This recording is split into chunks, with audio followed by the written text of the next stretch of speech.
Bismillahirrahmanirrahim. Assalamualaikum warahmatullahi ta'ala wabarakatuh. Bismillah, alhamdulillah, wassalatu wassalamu ala rasulillah wa ala alihi wa ashabihi wa mawalah, amma ba'du.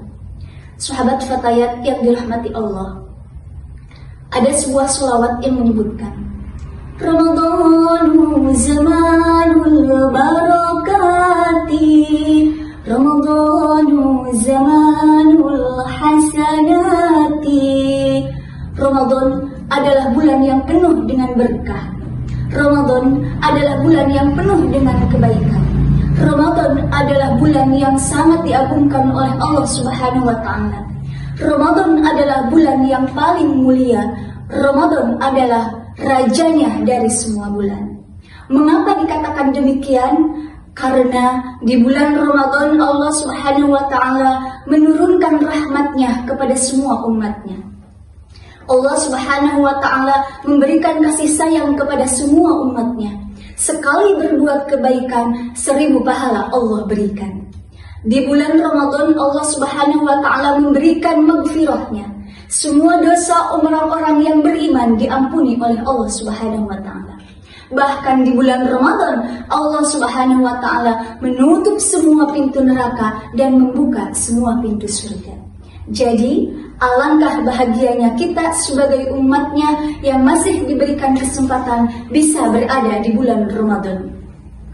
Sahabat fatayat yang dirahmati Allah, mengapa bulan Ramadan amat dimuliakan oleh Allah Subhanahu wa taala?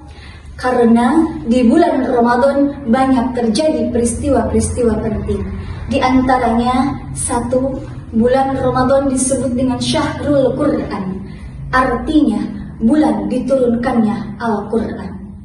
Sebagaimana firman Allah Subhanahu wa taala, Syahrul Ramadan alladzi unzila fihi al-Qur'anu hudan lin-nasi wa bayyinatin minal huda wal furqan. Al-ayat. Yang artinya bulan Ramadan adalah bulan yang di dalamnya diturunkan Al-Quran sebagai petunjuk bagi umat manusia dan penjelasan-penjelasan mengenai petunjuk tersebut serta pembeda antara yang hak dan yang batil. Al-Quran Surat Al-Baqarah ayat 185. Apa itu Al-Quran? Al-Quran adalah mukjizat terbesar yang diturunkan oleh Allah Subhanahu wa taala kepada Nabi Muhammad SAW untuk dijadikan sebagai petunjuk dan pedoman hidup bagi semua umat manusia. Jadi, nuzulul Quran adanya di bulan Ramadan. Lalu, apa fungsi daripada Al-Quran dalam kehidupan kita? Fungsi daripada Al-Quran diantaranya 1, hudal lil muttaqin. Al-Quran diturunkan oleh Allah Subhanahu wa taala untuk menjadi petunjuk bagi orang-orang yang bertakwa. 2, rahmatul lil muhsinin. Al-Quran diturunkan sebagai rahmat bagi orang-orang yang berbuat kebaikan. 3, furqanun. Al-Quran diturunkan untuk menjadi pembeda antara yang hak dan yang batil. 4, mau'idatun. Al-Quran diturunkan oleh Allah Subhanahu wa taala sebagai mau'idah yang menjadi pembimbing bagi semua umat manusia menuju jalan kebenaran. Yang kelima, busyra.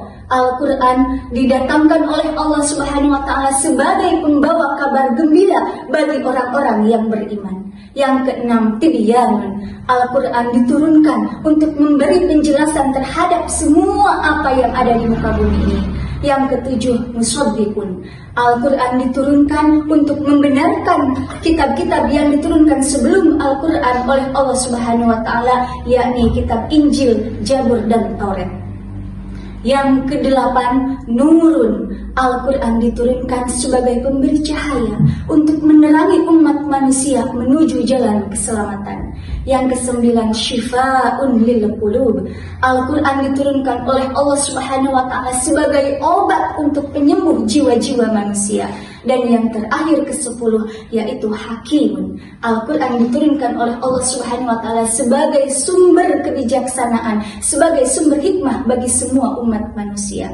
sahabat fatayat yang dirahmati Allah. Terakhir, mudah-mudahan Allah Subhanahu wa Ta'ala senantiasa memberikan kita kemudahan dan kekuatan agar bisa membaca dan mengamalkan Al-Quran, agar kelak Al-Quran mampu menjadi penerang di alam barzah dan mendatangkan syafaat di yaumil qiyamah. Sekian dari saya, mudah-mudahan ada manfaatnya. Billahi taufiq wal hidayah. Wassalamualaikum warahmatullahi wabarakatuh.